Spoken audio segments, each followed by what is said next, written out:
Yo, what it do, squad? It's your boy Geek Samurai. I'm coming to you back with another video, man. Now, in this video, I want to talk about this movie review that I just came back from seeing called Underwater. Now, this isn't my spoiler talk. This is my whole spoiler review. Now, without any further ado, let's begin. So now, Underwater, it stars Kirsten Stewart. It stars Vincent Castle. It stars Jessica Henwick. It stars TJ Miller. And I have to say, this is my thoughts. With this spoiler talk, I'm going to just give y'all my thoughts on this movie. I thought it was fine. I liked it. I really enjoyed it. I had a good time. This movie felt like one of them old horror movies back in the late 90s, early 2000s. You know what I'm saying?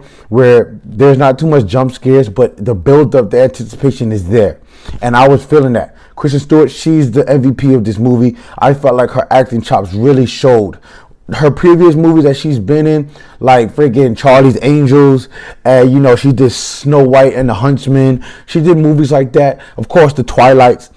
I think this movie right here is her breakout movie where she really stole the show and really showed her acting skills straight up, because she was fantastic. I enjoyed everything that she has done in this film.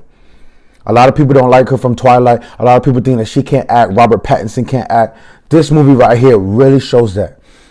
Now, it was told that this movie was put on the shelf for about 3 years because of the incident that happened with TJ Miller. I'm not going to get into his public, atrocities that he has, been displayed or that they put out there, that what he said and done. But they probably shelved this movie for 3 years so that everybody could forget about what he has said or done.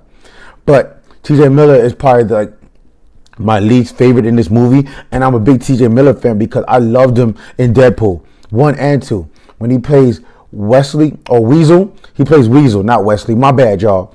He plays Weasel in Deadpool, and he always brought those jokes. He always had the humor. But in this movie, I felt like he was more of a nuisance than he was enjoyable. Like, just shut up, please. But he's like my least favorite. Between Kristen Stewart's acting performance and his joking, it didn't go. But I love this movie because of the fact of how it begins. In the beginning of the movie, you see them underwater. It looked like an underwater, facility, like a drilling site.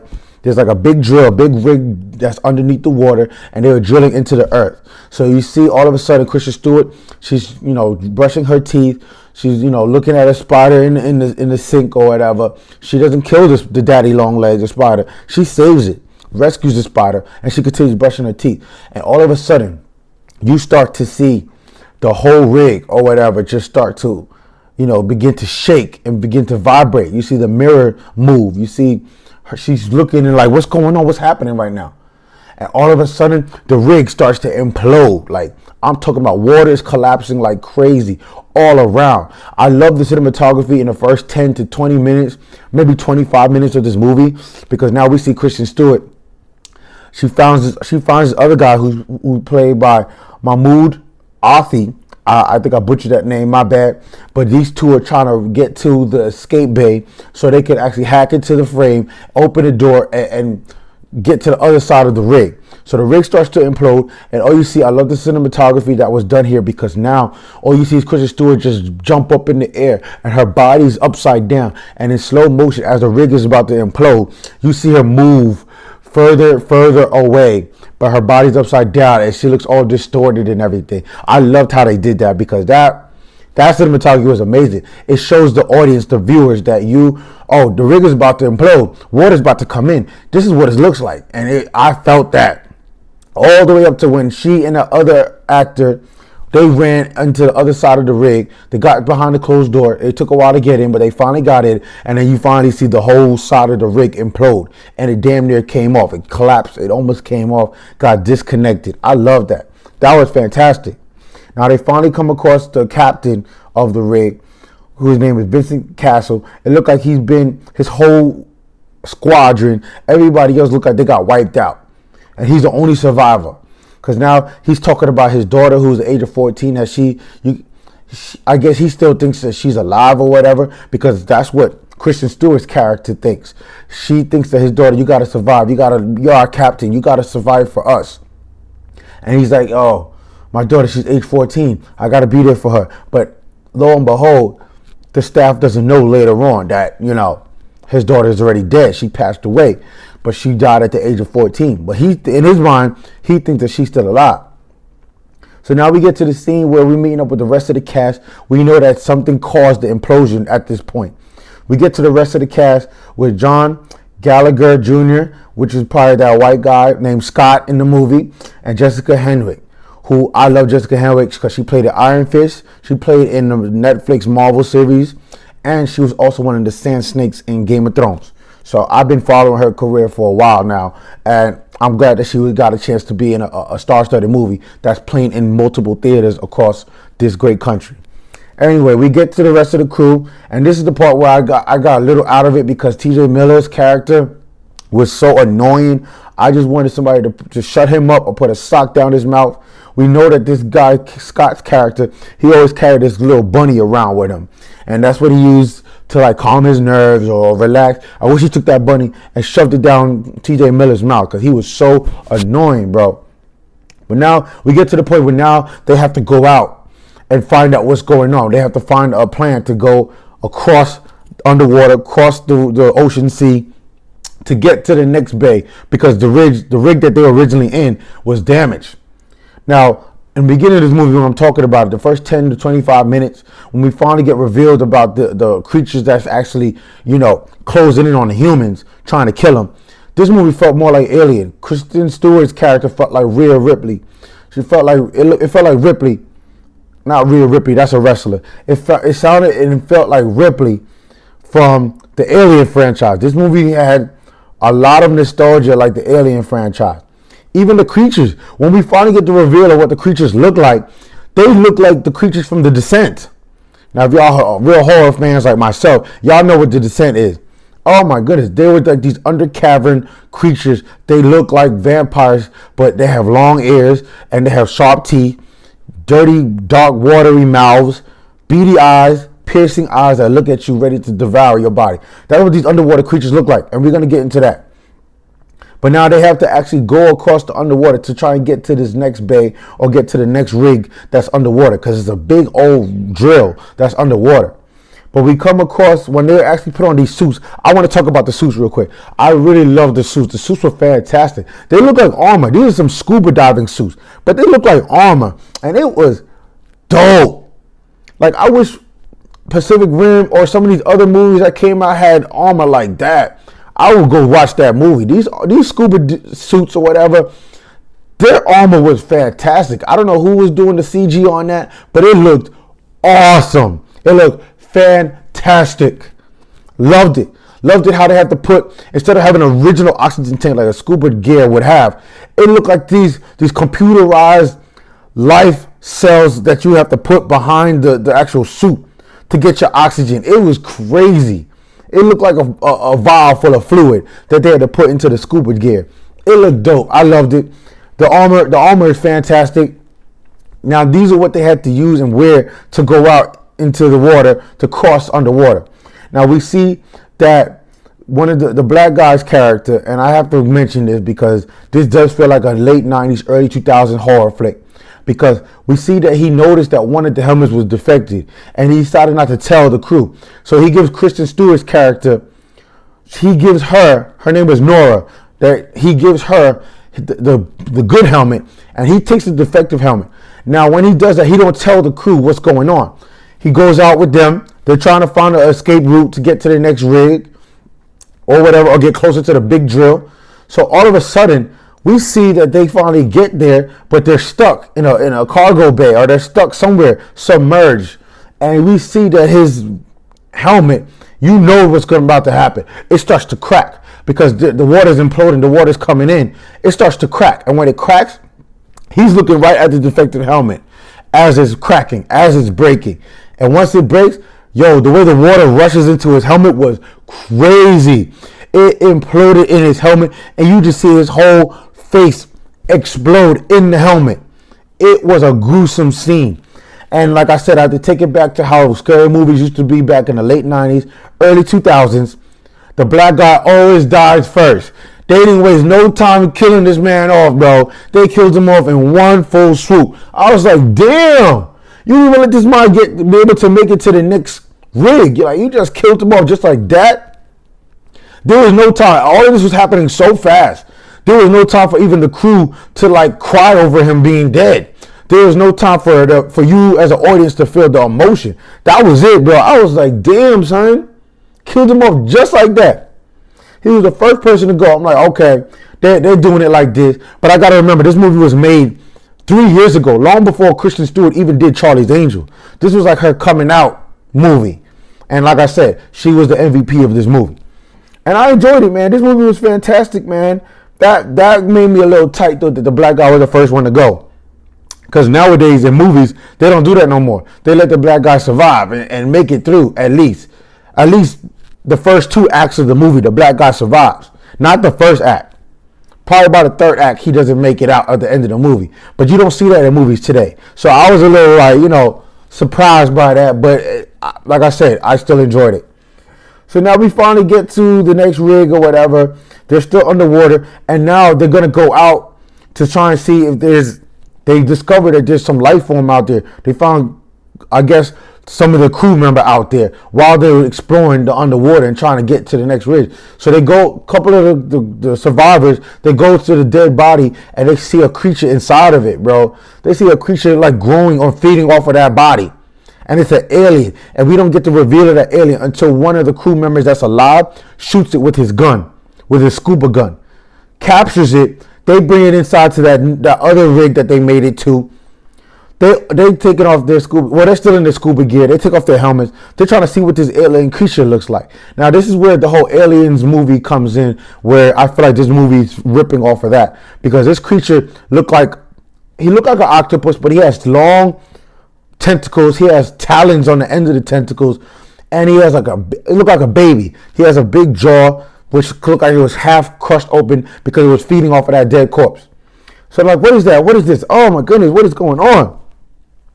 They didn't know what it was, but it started to move. It started to make some sounds, and it kind of like looked like one of the tentacles was swiping at one of the crew members or whatever.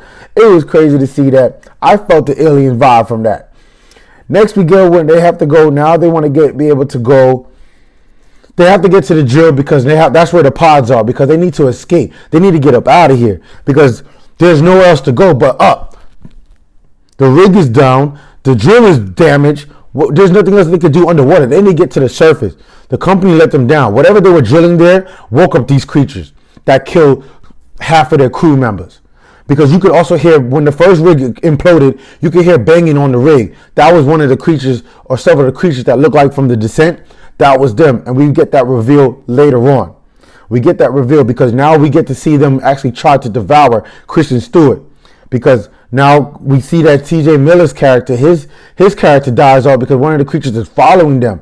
They followed them all the way to the next rig. And when they had to go back out, T.J. Miller, I don't know what happened, but he actually got killed. He got killed. His body, they had to go underwater. Look like they got stuck and they had to go underwater to make it to the other side. And he was the last one to go. But that creature was following them all the way. It looked like they could see underwater in the dark. They were following them. And they all were, like a chain link. They were all attached to each other, crew member by crew member. And T.J. Miller's character was the last one to go through this.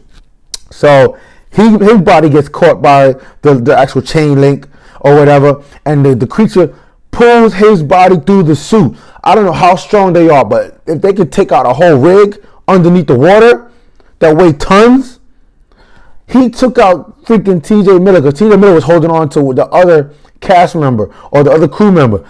It looked like that creature took him out from his legs and just ripped his body. All you see is his face and his neck, and everything just get driven right through the scuba suit. His bones crack. You see blood through the helmet, and his body just goes right through the damn suit. Dead instantly. Or instant death. Automatic death. I was like, bro, that suit is like armor. How do these creatures rip through that, though? But we see that they have long arms. They have long claws. They could pretty much rip through anything. Now, the crew gets split up. Jessica Henwick's character and her boyfriend or whatever named Scott, which I felt like in this movie, their love interest, I did not feel it at all. It looked like it was rushed. It looked like it was fake. It was just drawn out, bro. They didn't need to do all that. But anyway, it looked like Nora, played by Kristen Stewart. She gets separated because the captain gets killed too. So after he gets killed, she gets separated from Jessica Henwick's character and John Gallagher Jr., who played by Scott. They get separated. Finally, Kristen Stewart was able to make it to that one rig that the captain said that it was destroyed, it was abandoned, there's nothing there. She finally makes it to that joint. And when she gets to that joint, she takes a shower. You see her in her panties. This movie really wanted to portray her running around in her panties and a freaking tank top, just like in Aliens. This movie felt so much like Alien. Like Nora's character was playing Ripley's character, and she's trying to survive or whatever. So we see her take a shower. She's crying because her whole crew members, they're all dead. She finally finds another scuba suit that looks like an armor. Instead of the white scuba suit, she finds this gold orange one. She puts that on. It has a big ass scuba blaster gun on it, which she uses to kill off one of the creatures when she decides to go back out to find those last two crew members.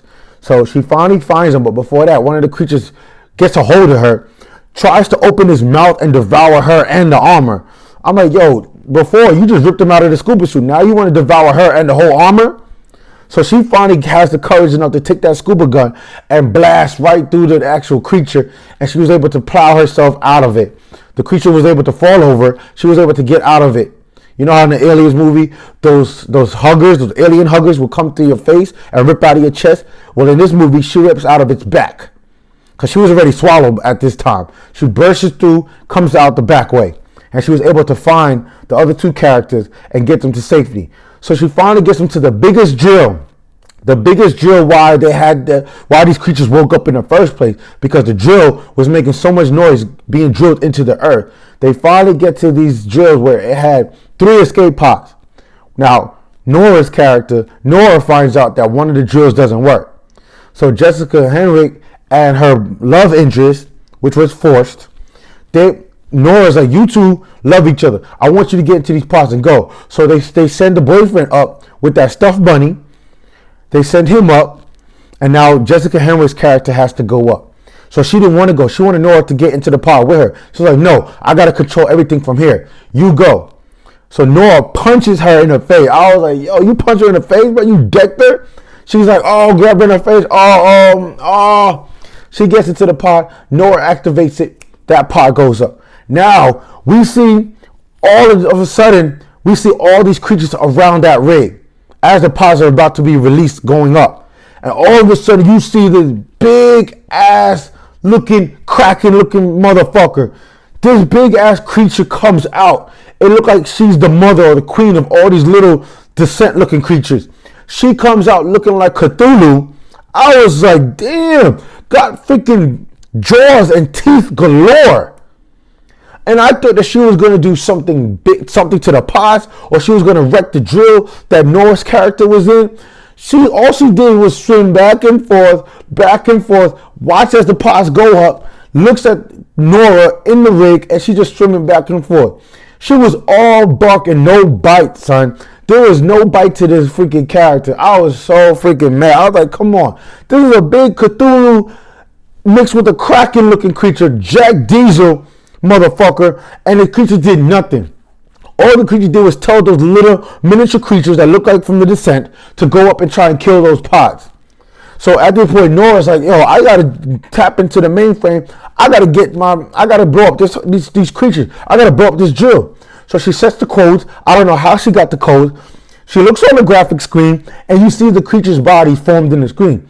Now, how we as humans knew what these creatures look like, I have no idea. But you could see them on the screen swimming up to the 2 pods going up to the surface. And now she's setting the coordinates. She's setting the blast radius. And you see exactly how much the blast radius was spread from the bottom of the ocean to where the creatures were. But it doesn't, somehow, it doesn't affect those 2 pods. But anyway, she sets the coordinate. She activates it. Countdown begins. Finally, it blows up the drill. You know, I like the cinematography of this part, though, because the screen is showing on her face as the rig or the drill is about to blow up. And I love how in the background you see the water come in and you see it spraying all around her. She's just looking at that big Cthulhu creature, and it blows up everybody. It blows her up. It blows the rig with the big drill. It blows up the creature, and the radius shoots all the way up and kills the rest of those descent creature-looking creatures. And that's the end of the movie. We finally get to the end credits, and it shows, oh, company, this is a private, confidential. Everything got blown up. This was an incident that happened where nobody knows what happened. Everything got blown up, and that was the end of the movie. So overall, this movie was good for the first 25 minutes that I loved, but then it got flat at the end because I thought the Cthulhu-looking creature was going to do something massive, swallow Nora and swallow the whole rig or the drill. No, it was just swimming around with his jack-looking arms, with the other creatures banging on the freaking window of the rig, and then they got blown up. But all in all, I enjoyed this in the theater. I enjoyed the experience of watching it in the theater on a big screen. It was fantastic. I love Kristen Stewart's character. Like I told you earlier in this review, I enjoy watching Kristen Stewart. I've been watching her for a long time. I watched all of her movies. I've seen all the Twilights. I have Snow White and the Huntsman 1 and 2. I haven't watched Charlie's Angel yet. I'm going to wait till that comes out on demand or something and watch it. But I'm a big fan of Kristen Stewart, man. And I felt like this was her coming out movie. It was a bummer that they shelved it, but they had to because of the incident with TJ Miller. But I loved her in this movie. She's the MVP. And me, I'm going to rate this movie out of 10. I give it a freaking 7. 7 out of 10. I enjoyed it. It got flat at the end, and that's why I had to knock off 2, maybe 3 points because it was flat. The ending, the third act was flat. I was out of it. I wasn't in tune, but I wanted to give you all my full spoiler review of this movie, and I enjoyed it. I really enjoyed it. I give it a 7 out of 10. So, all right, squad, let me know what y'all think about this movie. Did you go see it? Did you enjoy it? I want to know what y'all think. Leave your comments in the comment section below, and I will read it, and I will like y'all comments. Also, y'all already know what to do. Right here, you can follow me at Geek Samurai TV on Twitter. That's where I'm always going to be. If I'm not going to be there, I'm going to be doing my movie reviews, my videos right here on YouTube. Y'all know what to do as well. Like, subscribe, and share to Geek Samurai. And until next time, I'll see you in another video. Peace.